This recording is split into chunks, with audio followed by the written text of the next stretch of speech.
네, 여러분 반갑습니다. 큐스타디 권태원 선생입니다. 자, 오늘은 우리가 행렬 6번째 시간입니다. 우리가 지난 시간에 역행렬에 관한 디터민을 이용해서 이 역행렬에 관한 각종 이론들을 우리가 생각해 봤답니다. 자, 오늘 이 시간에는 좀 더 우리가 심화된 내용으로서 역행렬이 존재하지 않는 어떤 행렬이 우리가 역행렬이 존재하는 행렬과 곱셈으로 결합했을 때에 그 결과의 행렬은 역행렬이 존재하지 않는 행렬이 되는데 그놈이 특별한 어떠한 성질을, 특별한 어떤 형식을 띠는 그런 행렬이 된답니다. 그래서 오늘 그거에 관한 내용들을 우리가 한번 연구해보고 우리가 많은 책이나 또 많은 선생님들 강의 중에 이 부분을 틀리게 강의하는 경우가 많이 있답니다. 무엇이 문제점인지 오늘 강의를 통해서 선생님과 함께 살펴보도록 하겠습니다. 자, 우리가 행렬 A라고 하는 요놈이, 자, 행렬 A라고 하는 놈의 디터민이 0이다라고 하면 일단 우리가 역행렬이 존재하지 않는다라고 우리가 정의에 따라서 우리가 배웠답니다. 그러면 우리가 기본적으로 요놈에 대해서 행렬에 역행렬이 존재하지 않는다. 즉 디터민이 0이라는 것은 곧 AD-BC가 첫째는 0이라는 뜻이랍니다. 자, 그럼 요놈은 우리가 A의 제곱이라고 하는 행렬은 케일리 공식에 의하면 A 제곱은 A 더하기 D 곱하기 A가 된다고 했답니다. 그리고 결국 요놈은 A의 n승에 대해서 A 더하기 D의 n-1승 A가 된다라고 했답니다. 아시겠죠? 그런데 또 우리가 두 번째 또 중요한 얘기를 했답니다. 행렬 A의 역행렬이 존재하지 않으면 행렬 A의 역행렬이 존재하지 않으면 A의 제곱도 역행렬이 존재하지 않고 A의 세제곱도 역행렬이 존재하지 않고 A에 관해서 이렇게 된답니다. 뿐만 아니라 행렬 A와 어떤 행렬이 곱셈으로 결합했을 때도 반드시 이놈이 역행렬이 존재하지 않는 행렬이 된답니다. 왜 그런가? 우리가 지난 시간에 행렬 A 곱하기 B의 디터민은 행렬 A의 디터민, 행렬 B의 디터민의 곱으로 쓸 수 있다고 했답니다. 그렇기 때문에 행렬 A의 역행렬이 존재하지 않는다는 말은 요놈이 0이 되기 때문에 A의 디터민이 0이 되면 B의 디터민이 0이 되느냐 안 되느냐 상관이 없이 무조건 이 A 곱하기 B의 전체 디터민은 0이 된다. 뿐만 아니라 우리가 A 곱하기 C 이렇게 결합을 해도 요놈도 역행렬이 존재하지 않는 행렬이 된답니다. 자, 그런데 우리는 오늘 역행렬이 존재하지 않는 어떤 행렬과 다른 행렬이 곱셈으로 결합했을 때는 디터민의 성질에 의해서 우리가 요놈이 0, 즉 요 행렬이 역행렬이 존재하지 않는 행렬이 나온다고 했는데 오늘은 이 결과에 대해서 우리가 한번 또 심화해서 집중적으로 한번 탐구해 보는 시간을 갖도록 하겠습니다.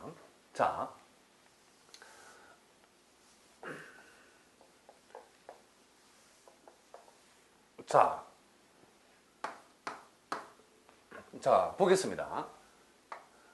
자, 행렬 A하고 행렬 B를 곱해서 행렬 C가 됐답니다. 자, 그런데 우리가 여기에서 만약에 행렬 요 B라는 놈은 역행렬이 존재한다라고 생각해 봅시다. 역행렬이 있다. 그런데 요 행렬 A라고 하는 요 놈은 역행렬이 존재하지 않는다. 자, 행렬 A는 역행렬이 없답니다. 그런데 행렬 B는 역행렬이 있답니다.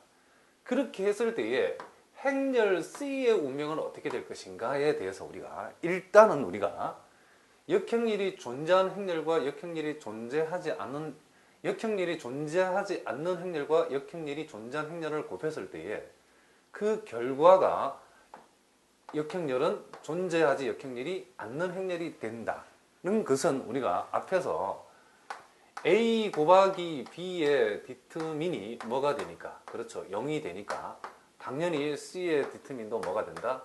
0이 된다. 요놈이 0이 되는 것은 요놈의 디터민이 0이면 A 곱하기 B의 디터민도 0이 된다는 것을 우리가 이미 앞에서 살펴봤답니다. 그래서 여기에서 C의 디터민이 0이 되기 때문에 역행렬이 없고 있고의 5번 역행렬이 없다 행렬이 된다는 것은 많은 학생들이 다 알고 있는데, 중요한 거는 뭐가 중요하냐면 여기에서 요 역행렬이 존재하지 않는 요 행렬과 요 행렬 사이에, 요 두 행렬 사이에 뭐가 성립하냐면, 그냥 역행렬이 존재하지 않는 정도가 아니고 행렬 C는 이 행렬 A와 비교했을 때에 두 행렬의 행간의 비가 일치하답니다. 뭐라고요? 그렇죠. 행간의 비가 반드시 역행렬이 존재하지 않을 뿐만 아니라 행간의 비가 일치하는 행렬이 나온답니다. 자, 선생님이 예를 한번 들어볼 테니 잘 봅니다. 무슨 얘기냐면, 자, 요놈이 1이고 2하고 2가 된답니다. 자, 행렬 B가 예를 들어서 1, 2, 3, 4라고 해본답니다. 자, 이렇게 했을 때에, 자, 우리가 이 행렬하고 이 행렬을 곱하는데 요놈은 보다시피 역행렬이 존재하지 않는답니다. 반면에 요놈은 역행렬이 있답니다. 그러면 요놈이 역행렬이 없는 행렬이 된다는 것은 확실한데, 그랬을 때에 단지 역행렬이 존재하지 않는 행렬만 될 뿐만 아니라 요 두 행렬 간에는 행간의 비가 일치하는 결과가 반드시 나온답니다. 자, 1이 되고 3이 되니까 요놈이 4가 된답니다. 2가 되고 4가 되니까 요놈은 6이랍니다. 그런데 요 행렬의 행간의 비가 보다시피 1대 2가 된답니다. 그랬을 때 우리가 요 놈을 앞에 행렬을 실제로 곱해 보지 않는다 하더라도 요 놈도 행간의 비가 앞에서 행렬이 1대2면 요 놈도 1대2가 되어야 되기 때문에 우리는 요게 4면 8이 되고 요게 6이면 12가 되어서 요 행간의 비가 반드시 1대1을 유지해야 된답니다. 실제로 우리가 곱해보면 2가 되고 6이 되니까 8이 되고 2가 되고 4가 되고 8이 되니까 이 12가 된다는 것을 알 수 있답니다. 아시겠죠?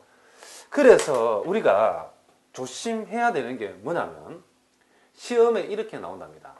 자, 행렬 A가 1하고 자 2하고 2가 되었답니다.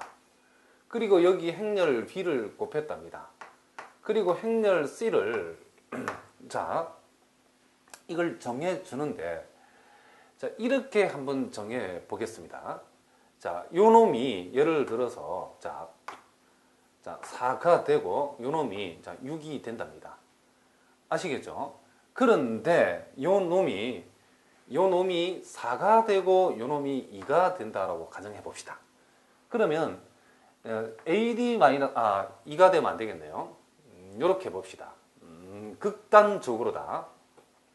이게 4가 되고 16이니까 요 놈이 16이 되려고 하면, 자, 좋아요. 요 놈을 8이라고 해봅시다. 8이라고 하고 요 놈을 2라고 해봅시다. 그러면 AD-BC를 했을 때 요 놈이 역행렬이 존재하지 않는다는 것은 확실하답니다. 그런데 보다시피 요 놈의 행간의 비는 1대2인데 요 놈의 행간의 비는 1대2가 된다 안 된다? 안 된답니다. 자, 선생님이 다시 써보겠습니다. 자, 4, 8, 자, 2, 4라고 다시 깨끗하게 한번 적어봅시다. 그러니까 요 놈은 행간의 비가 보다시피 2대 1이랍니다. 요 놈은 행간의 비가 1대 2랍니다. 그랬을 때에 자, 어떤 문제에서 이렇게 놔둬 칩시다. 요것을 만족하는 역행렬이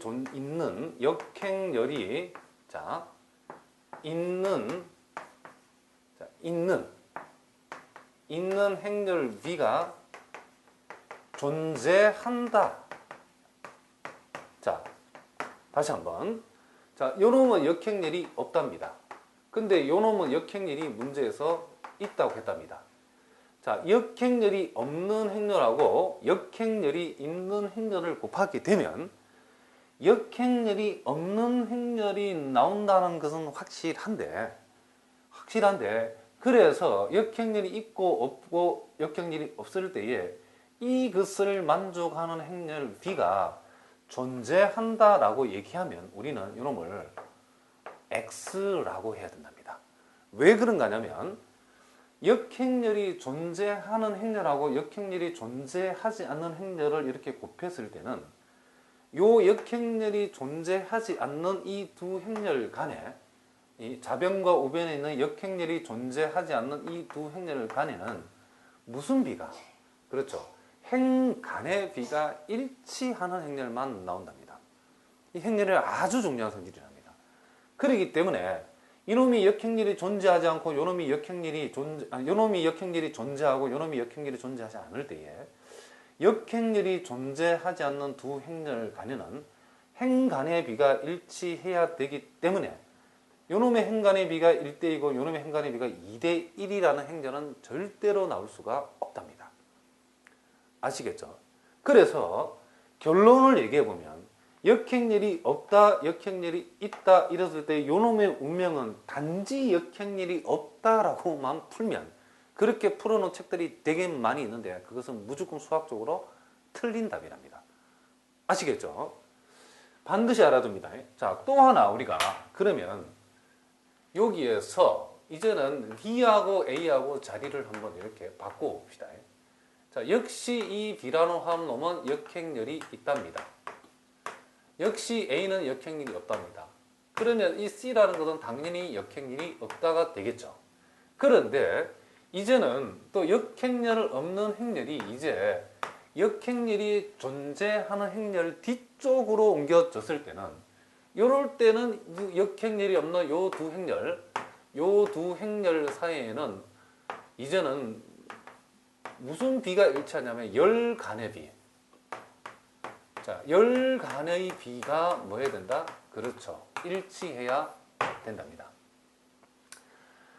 앞쪽에서는 앞쪽에 역행렬이 존재하는 행렬 앞쪽에 곱셈으로 결합되어 있을 때는 행 간의 비가 일치하는 거고 뒤쪽으로 옮겨갔을 때는 무슨 비가? 그렇죠. 열 간의 비가 일치하답니다.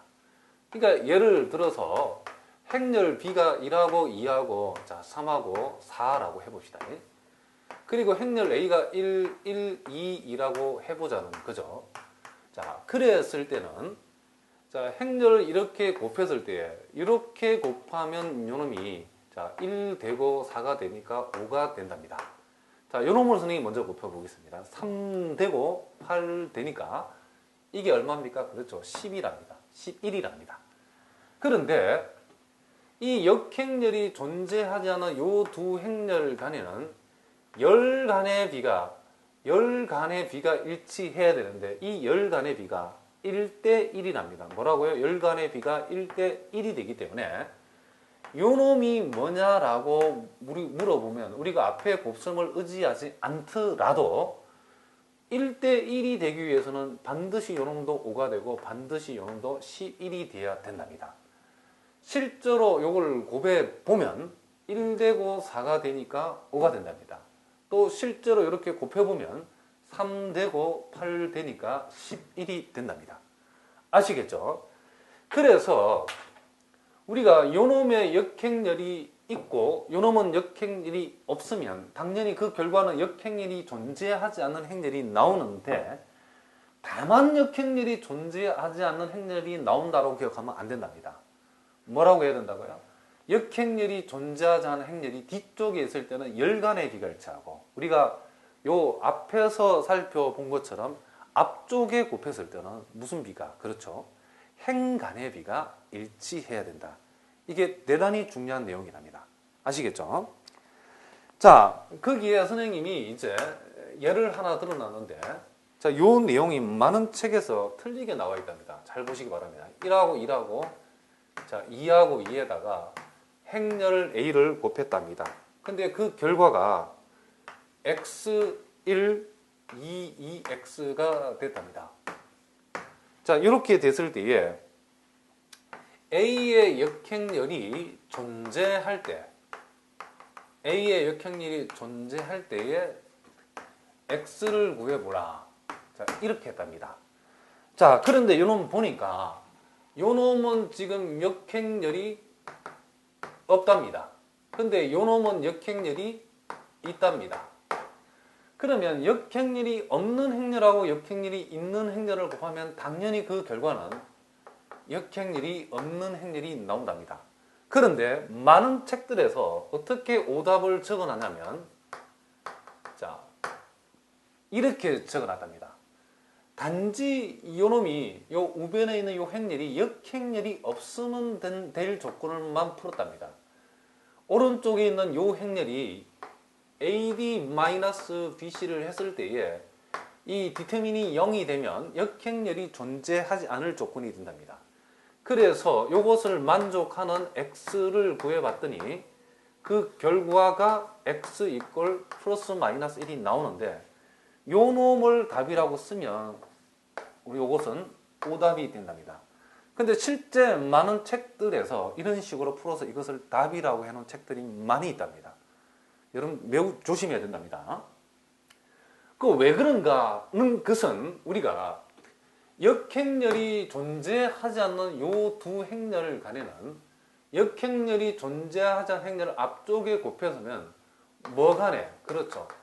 행 간의 비가 일치해야 된답니다.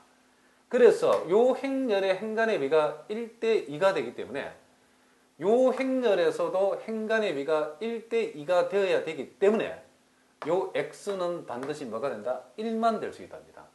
x가 1이 되게 되면 요놈이 2가 되기 때문에 1, 1, 2, 2가 될 수 있답니다. 아시겠죠? 그래서 실제 정답은 요놈이 플러스 마이너스 1이 다 되는 것이 아니라 x 대신에 1만 될 수 있답니다. x 대신에 x가 만약에 마이너스 1이라고 그러면 요 행렬의 모양이, 요 오른쪽에 있는 행렬의 모양이 마이너스 1, 1, 2, 마이너스 2가 되기 때문에 요 행간의 비가 1대 2가 될 수가 없답니다. 아시겠죠? 그러니까 아무리 곱해도 요 행렬의 행간의 비가 1대 2가 아닌 경우는, 이런 경우는 나올 수가 없답니다. 아시겠죠?